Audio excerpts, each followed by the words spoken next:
absolutely unbelievable. It's a tie game! Woo!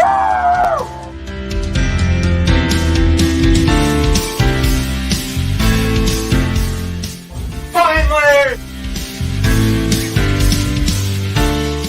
Go Leafs, go! It's not baseball, but let's see a rally. Let's go Leafs!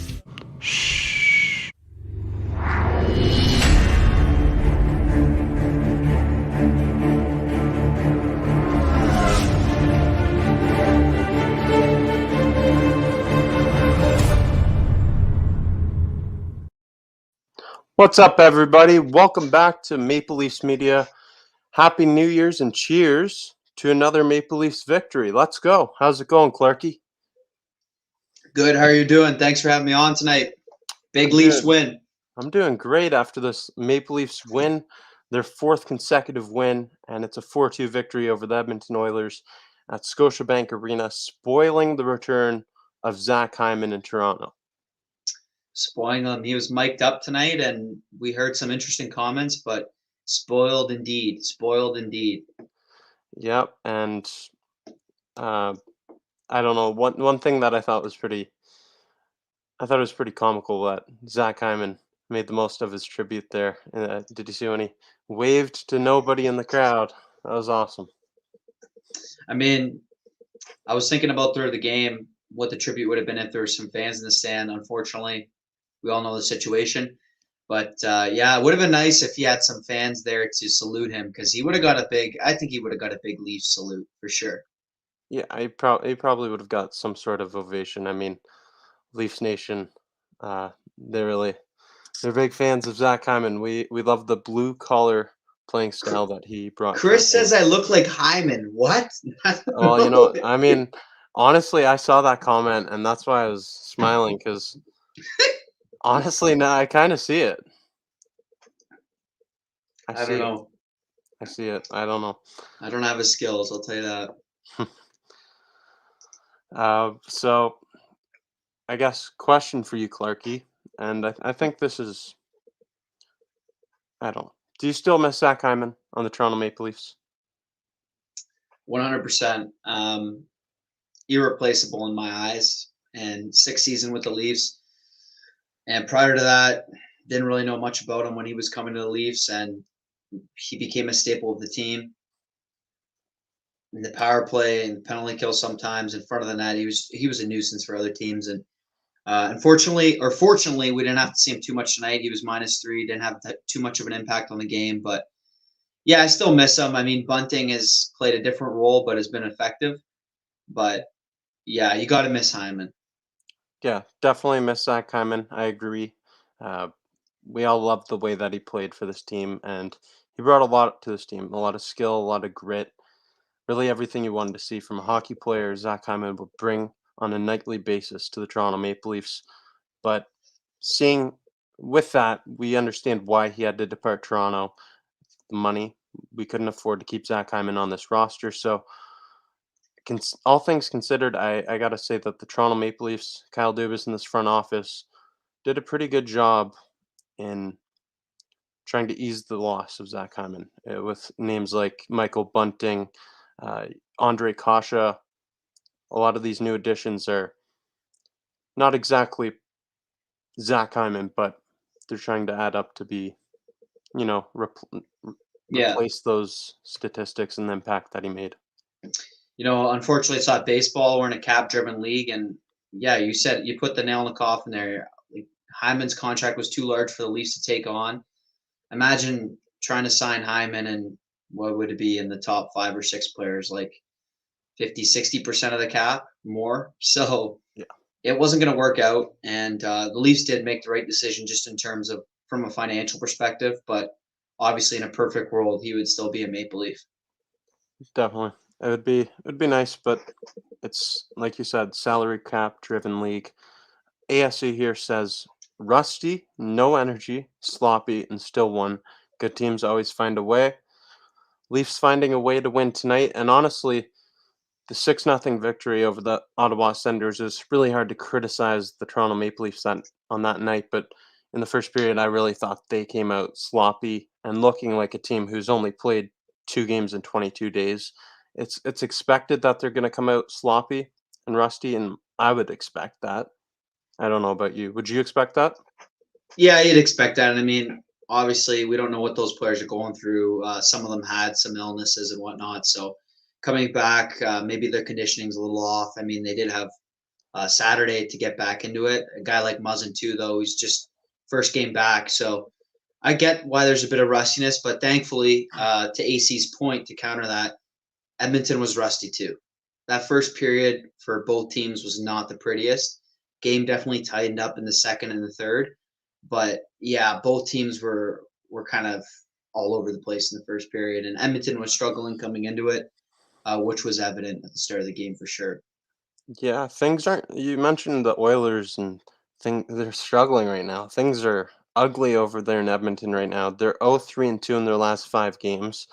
You have Mikko Koskinen calling out the Oilers general manager today after the Oilers general manager called out the goaltending on the team. So it's a real mess in Edmonton. And if you want to know exactly what Mikko Koskinen said, he said, "It's not nice being thrown under the bus. I have to be better, but at the same time, we scored 7 goals in my last 6 losses. I can't score goals. It's not always up to the goalkeeper alone to win or lose. The whole team needs to play better in the future." Yeah, reacting to that, like you never want that type of feud to go public. I don't know what the general manager said. I guess was he just saying generally that the goaltending needs to be better? Yeah, he called out the goaltending and I basically said that's the reason they're losing games. Yeah, so I mean, I guess you could argue it's fair game because the general manager started it, but also like these guys are professional athletes. They should know when to just take it on the chin and move on. So I get what Kostinen's saying, but also his response that could cause some conflicts, and who knows when he plays next at this point. Yeah, we'll see. I mean, I would expect the Oilers to be in the trade market for a goaltender this year, but who are they going to bring in? That remains to be seen. Frank Rusty Nails. I don't know if this is a big rumor thing or what, but get to that comment there. This one here. Yeah. Ken Holland was texting Babcock before the game ended. Coaching change tomorrow. And then JB says Babcock on the plane to Edmonton. Oh my gosh. Where are these guys reading the news every day? I don't know. I'm going to look this up. Mike Babcock. I didn't hear anything about this on the broadcast today. Oilers and Mike Babcock. Yeah, I mean, there's a lot of stories about it online right now, so we'll see. We'll see, but and yeah, I did hear about that on the radio actually, but do you think that's a good fit for Connor McDavid and Leon Draisaitl to have Mike Babcock as their head coach? I really don't know. He's definitely the biggest name, probably, or one of the biggest names currently out of a job. Obviously, a little bit of turmoil in his last departure. Some stories came out, so I think that name has a little bit of weight on its shoulders now. Mm-hmm. But in the past, he is a tested, proven coach. He's won. He's coached Team Canada, so he has a resume. So he could bring that to the table in Edmonton, but at the same time, is his style of coaching still effective in the modern day NHL? That's yet to be proven in the last at least 5-6 years. Yeah, and another guy that similar is John Tortorella, and he's no longer coaching at the moment. So we'll see. I don't really see it as a great fit, but maybe it's what they need. Maybe they need a guy like Mike Babcock to come in and really change that organization because, the Maple Leafs did grow a lot when they did have Mike Babcock as their head coach. They went from a bottom feeder team to a team that was consistently near the top of the standings in the regular season at least. Yeah, AC has something here saying Edmonton Maple Leafs. The thing is that or CC Barry, yeah, there's a lot of players that he's coached in the past, and even the construction of Edmonton I don't know about you, but it definitely kind of reminds me of the Leafs to a certain extent, just where you got so much firepower and a few guys, and then the rest of the lineup, like you got some pieces like for Edmonton, Nugent Hopkins and a couple other few like Nurse and whatnot. But there seems like there's some players just there because that's all they can fit under the cap.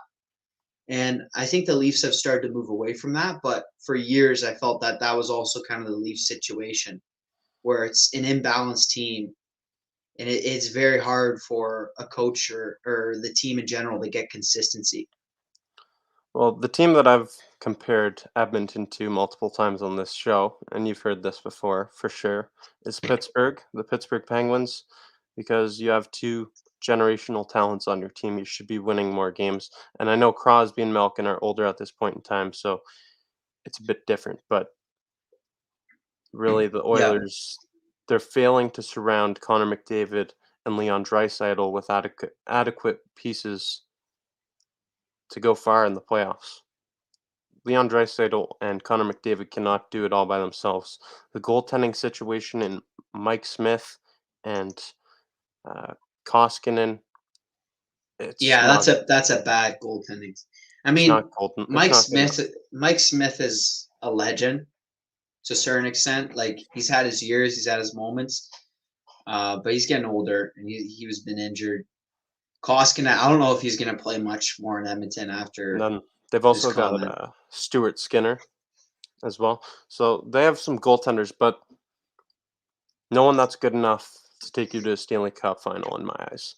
And when your defense is slacking as well, it's not Questionable, good yeah, enough. Yeah. questionable.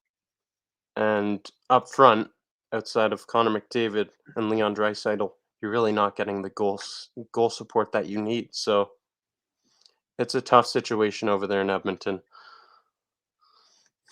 Yeah. Bluefinch J says Ilya Mikheyev has got some talent. He will be dangerous in the playoffs and will be a difference maker.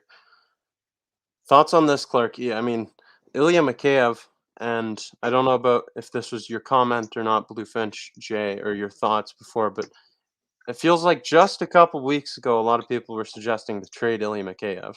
Is this gonna twist everyone's opinion already? It might. I mean, he was hit and miss last season. I mean, to trade him this season after I was just looking it up, 2 games, 3 games now. It's pretty dirty to trade a player after 3 games. He's been injured, out of the lineup. The Leafs have been clicking without him, so it's easy to forget about him. But the past 2 games, he's been an impact player and he's brought a lot to the table. I think tonight again, I think he had the nicest goal. But he also, well, we'll get into it. I'm not going to spoil the stats because later in the show you're going to reveal your 3 stars of the night. But he had an impact game, so I think you got to let it play out. And who's to say he shouldn't be on the lineup, but a guy like, I don't know, Richie should be. Obviously, a little bit different of an impact and a position they play, but you know, Mikheyev has done some things for this team in the past. It's just a matter if he can be consistent doing it in the forward and in the future. Yeah, absolutely. And ASC, adding on to what you're saying, 65, Ilya Mikheyev needs to stay healthy. The thing about Mikheyev, we know his role on the team is solidified. He's a really speedy, talented guy. He's been playing on the power play now over the past few games, and he's looked good doing so. He's got 3 goals in his past 2 games, and we know him as someone who's a penalty killer, and a speedy guy. Someone who's going to get a lot of breakaway opportunities. That's something we've talked about on the show. Maybe he doesn't cash in on everyone, but Yeah, if finishing is questionable. So yeah, finishing. if he can finish some more of these goals, like the way he's been producing these past 2 games, very small sample size, but if he can continue to do that, adding adding more consistency to his game would be a big thing for him. Yeah, and I mean he's going on 28. The upside might be a little bit limited, but I mean, like we were talking about earlier with Edmonton, the Leafs are in this. They're still in the same situation where there's only so much money to go around. And a guy like Mikheyev's contract's not too large, not too unreasonable. So if we can pay him the right price and he can play within a role, maybe he can contribute to this team going forward. But AC is right. Health is always a question mark for sure. Absolutely. Uh, ASC says, thoughts on Marner? The power play was great when he was out and has struggled since his return. Spez on the first unit and Marner on the second. Uh, Personally, I'm not going to move Mitch Marner yet. Mitch Marner, he's been out. He was sidelined quite some time with an injury, so I'll give him some more time. He's one of the most talented players on this team, no doubt about it. I don't think you want to move him quite yet, but Jason Spez is a very great second option. Yeah, I get what AC is coming from, but I have to agree with you. And I mean, power play two, if you tinker with it too much, can that start to destroy the chemistry, destroy the mojo that's been going on? That being said, coaches don't want to be complacent, and if Marner is struggling, then maybe moving him out of the lineup. But I agree with you. You got to keep him in the first unit for now. Yeah, give him some more time to get back into it. He's only played a couple games since returning from that injury, and he's a high-impact playmaker. I think he'll find his rhythm. Yep, everyone keep shooting your comments. Smash that like button. I love these comments in here tonight. There's a lot of great stuff coming in here. And also, if you haven't already, please make sure you smash that little notification bell down below. You'll be notified every time new content's being released on Maple Leafs Media. First post-game show of the new year, so Happy New Year to everybody. Hope you all had a Happy nice New Year, yeah. celebration. Clarkey, did you have a nice New Year celebration? I spent it with family. My brother came down from Ottawa, so it was a good time seeing him. I don't see him too often, and pretty low key. But New Year, I think New Year's, in my opinion, I don't know about anyone else if someone's going to get mad about this, but I think New Year's is a bit overrated, in my opinion. It's just another day in the book. I mean, other than popping a bottle of champagne, but yeah, overall is good. How was yours? Yeah, it was a good New Year's. I mean, I don't want to burst anyone's bubble, but I do agree with you. It's kind of just another day, but it's a day to celebrate, and Excuse to celebrate, yeah. yeah, hopefully everyone had a great happy New Year's, and this is a nice way to start it. Didn't get to do a show on New Year's. I was not feeling well. I wasn't feeling up to coming on here, and I don't think you would have wanted to hear my heard. I don't think you would have wanted to hear my voice that day. It wasn't pretty. So here we go, first show of the new year, and I'm very excited to be back here. Let's go. All the comments are coming in now. This is a great question, and honestly, I don't really have an answer for it. How do you fit Jack Campbell on Toronto under the salary cap? Because Jack Campbell's contract right now is a bargain deal. He's set to become an unrestricted free agent at the end of this season, and he's playing out of this world. Jack Campbell is going to be making at least $5 This million season? this offseason. What's his contract? I'm looking this up. I'll crunch some numbers here quick. Campbell's going to be making at least $5, maybe $6 million per year over 4 or 5 years is what I'd guess is his contract. And So he's making 1.65 right now. yeah, that's insane. Like, think about the body of work he's putting out for the Maple Leafs right now under that contract. Yeah, that's a steal. I mean, that's the problem about a cap situation. Is some years you have players at bargains, and then what happens with Hyman? If the player's performance increases so much, I mean, it's good for the player. He gets paid more. It's bad for the team because the team can't keep him anymore. Mm-hmm. Yeah, it's a double-edged sword. It is, but it's put in place to keep the league from being like baseball, where the Yankees and Red Sox. Oh man, I don't think they're gonna have space, man. They're gonna have to find a way to do it. And Chuck Fleet, why'd you ruin my night? Clarkey, you know who else is free agents this offseason for the Maple Leafs? Rasmus Sandin and Timothy Liljegren. Two of our young. Yeah, but those won't be as too high though. They might want some term attached to it, and if they want term attached to it, they're gonna ask for more money probably. I know it usually works the other way, but when it's someone who's that young, Term, and then you don't know, like, their the future thing with projections. the thing with contracts too is there's a lot of, you got the number, right? Like, let's say a player's getting paid 5 million a year. But then there's a lot of intangibles. Like, is it a two-way contract? Is it a no trade clause? Is the players getting more money in the years coming up, or are they getting paid more in the years coming down? Is it escalator contract? There's a lot of different factors that come to play. So, I mean, the thing about the Leafs is they're good with numbers. That's the one thing I'll give the management. Kyle Dubas has built his whole crop off being good with numbers, but that doesn't always mean they make the best decisions. So, yeah, I forgot about this, to be honest. And he's 29 right now, so he's gonna want 4 years probably.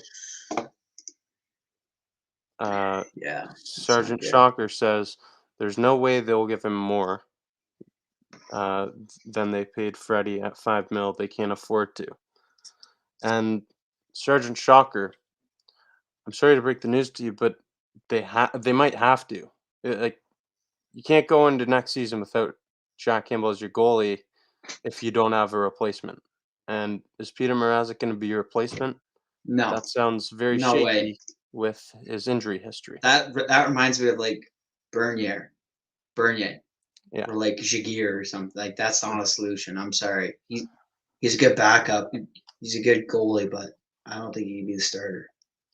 Yeah, I think Mrazek's a solid goaltender, but he hasn't really demonstrated that he can do the body of work over a long period of time.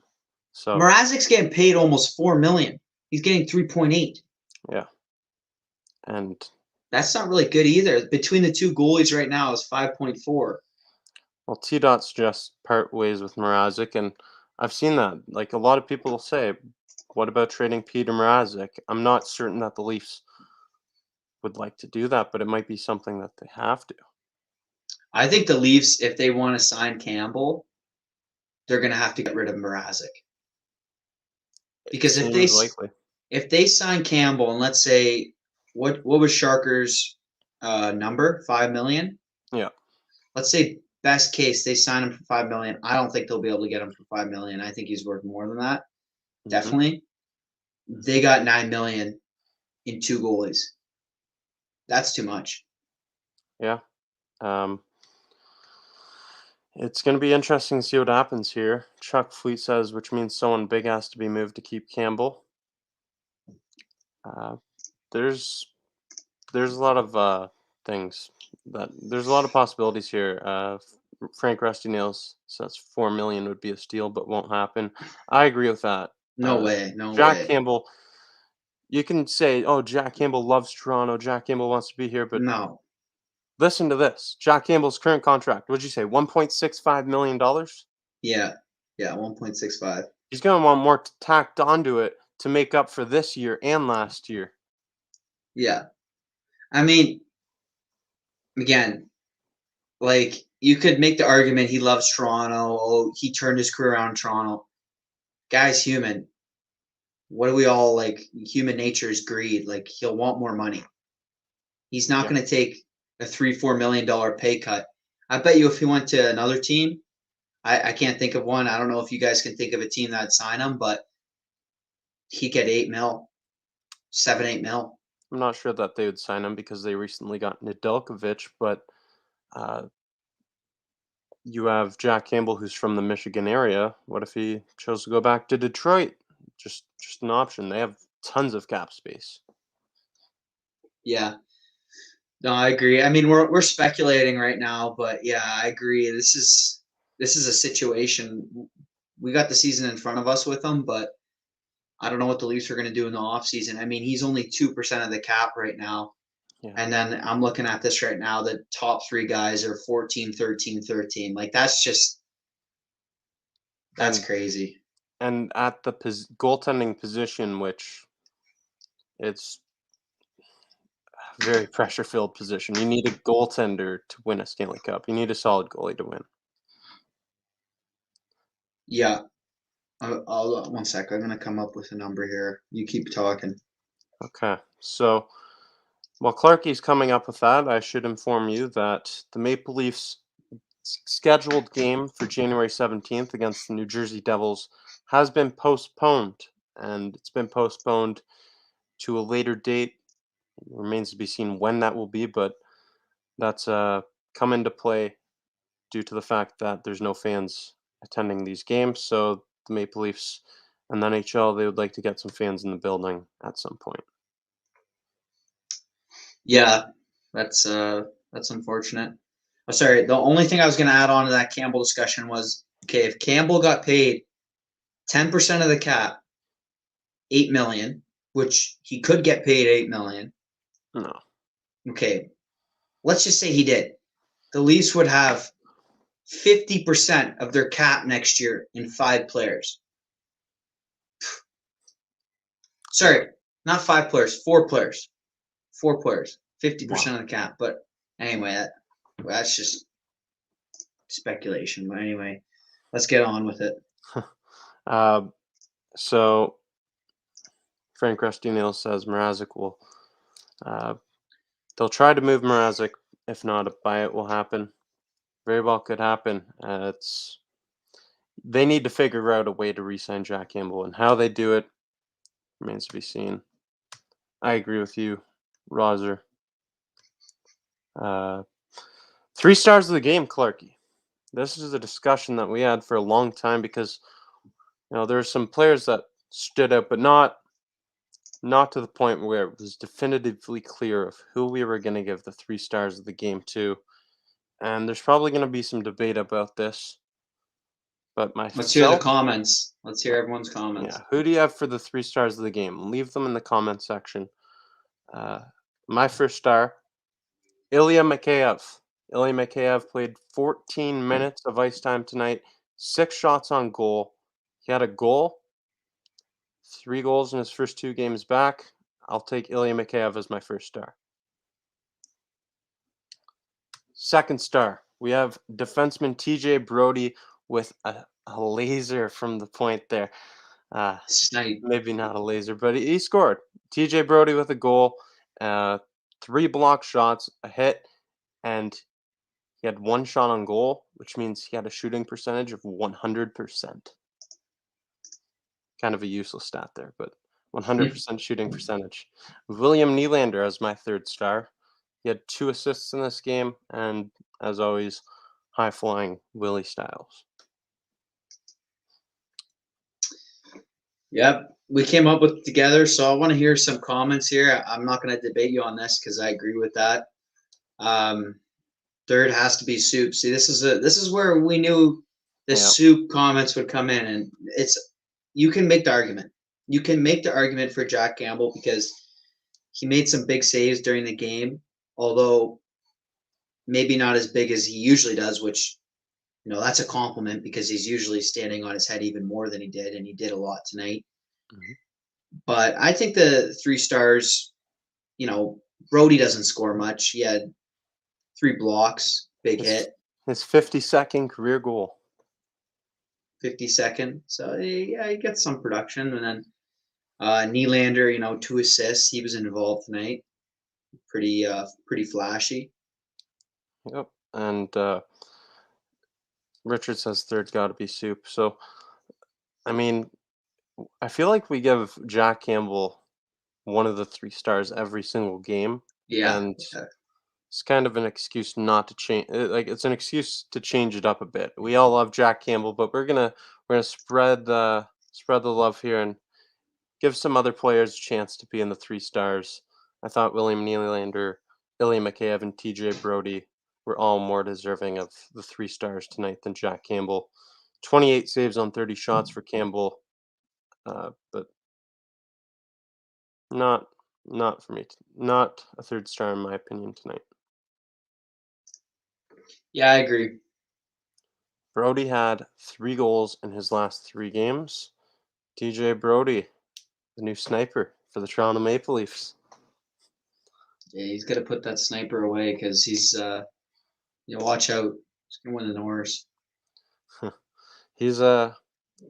I'd say that he's Toronto Maple Leafs' most steady defenseman. Steady. He's not. Steady Eddie. Yeah, he's just the most steady defenseman. He's going to come out and consistently give you the same efforts and the same type of performance on a nightly basis. Yeah. So Mikheyev is a goal per game this season. Clever, Duncan. Clever. And that was hot tuna. Oh, David brings in another point here. This was another consideration in the discussion we had.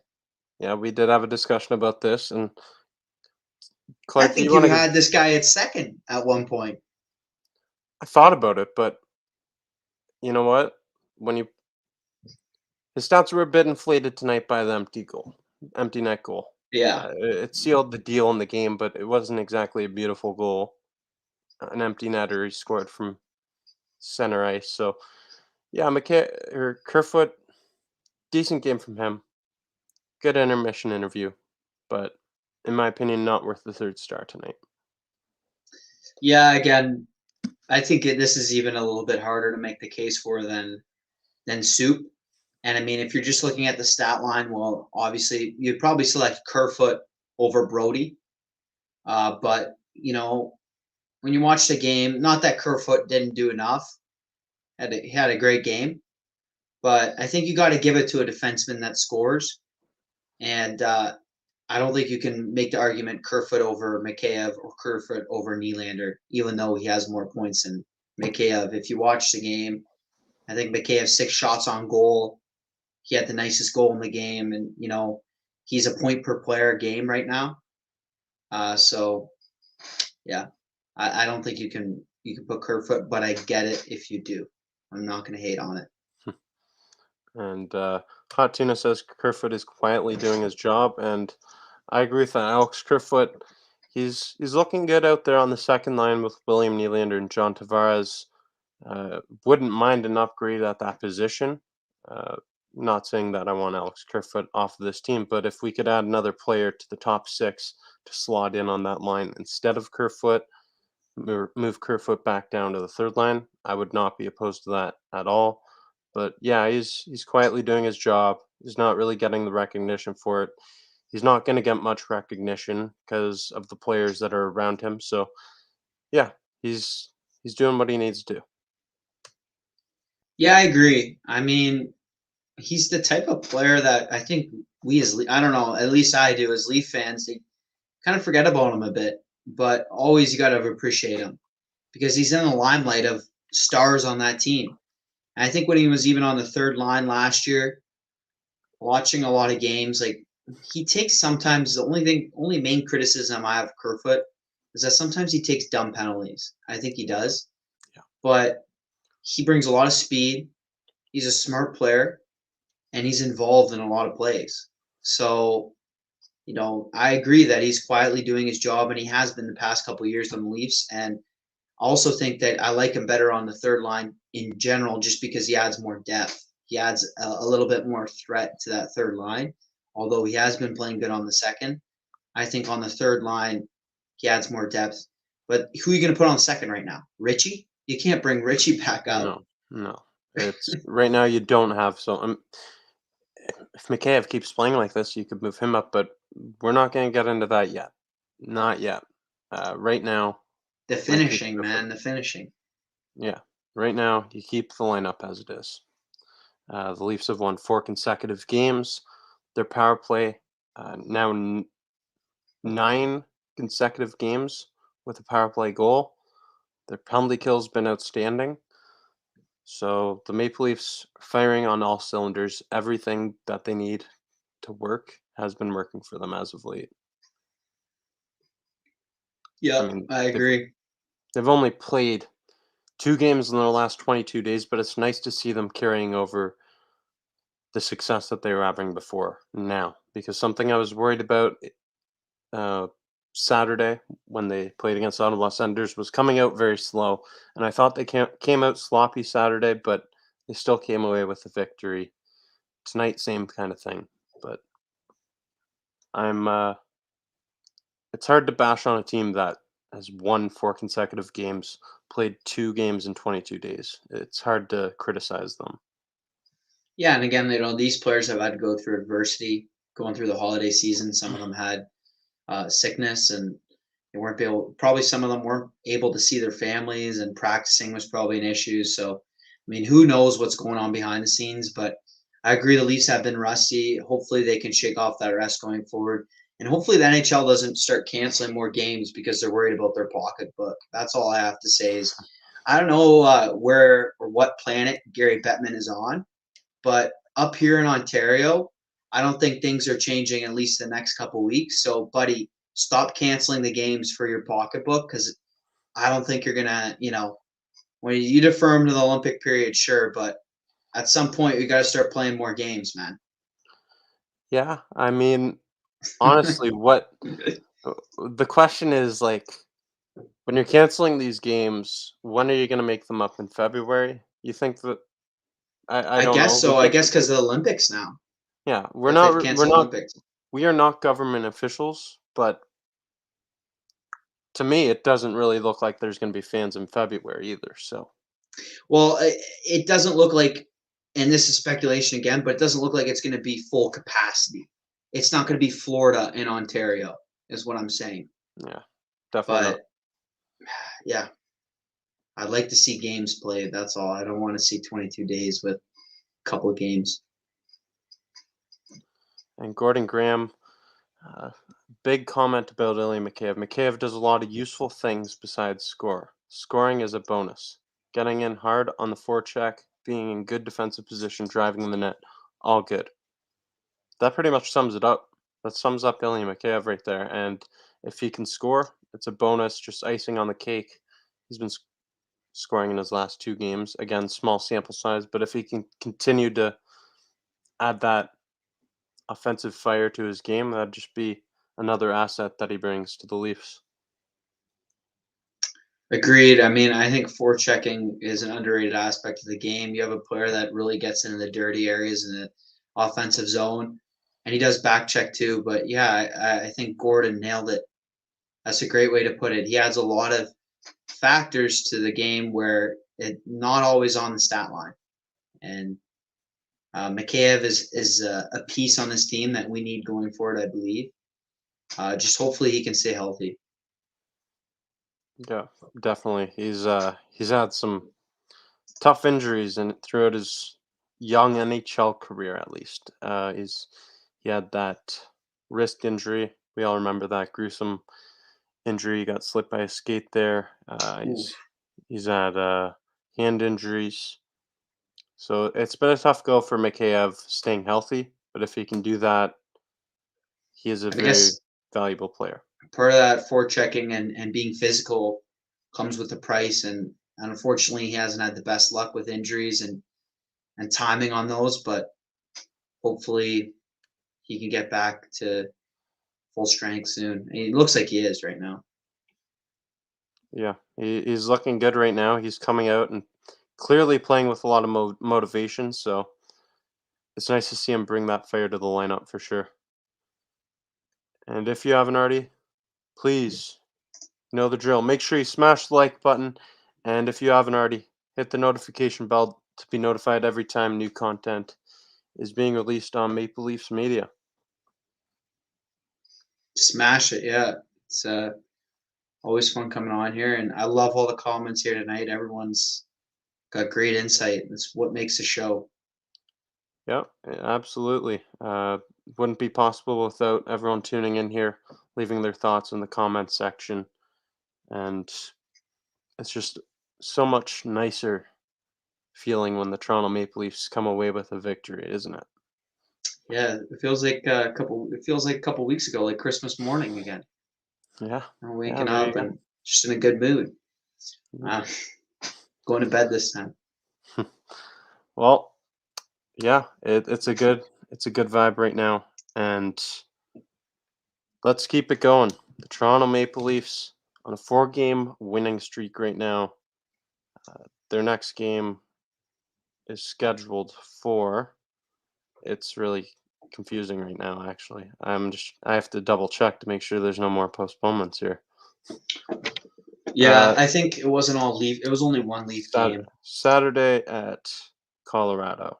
So the Leafs are going to go on a road trip right now. They're going to go play Colorado, Vegas, Arizona, St. Louis, New York, and then the other New York team. So they got a long road streak ahead of them over the next couple weeks. So Going on the road at the right time. Yep, and let's see if they can continue this momentum on this road trip. I'll see you all Saturday night when the Toronto Maple Leafs face off against Colorado Avalanche. I believe it's an 8 p.m. start time, so maybe I'll stream for the third period as well. I'll come on, do a third period reaction and a post game show for that one. So I look forward to seeing all you then. And Clarkey, you want to give your closing statements for everyone here? Not too much to add on to that. Appreciate you having me on here tonight. It's always fun, especially after a Leafs win. Everyone's in a great mood. And appreciate everyone coming out here tonight, seeing some familiar names as well as some new ones, and always like to see both those. So, keep on rolling with Maple Leafs Media. I know you got great content coming down the pipeline, and you got some great fans too supporting you. So thank you both, or thank you all tonight. It was fun, and go Leafs go. Absolutely, Clarkey. Thank you so much for coming on here, helping out with the show. Great to have a nice winning Leafs conversation with you. Great start to the new year, and thank you everybody for watching. We'll see you next time.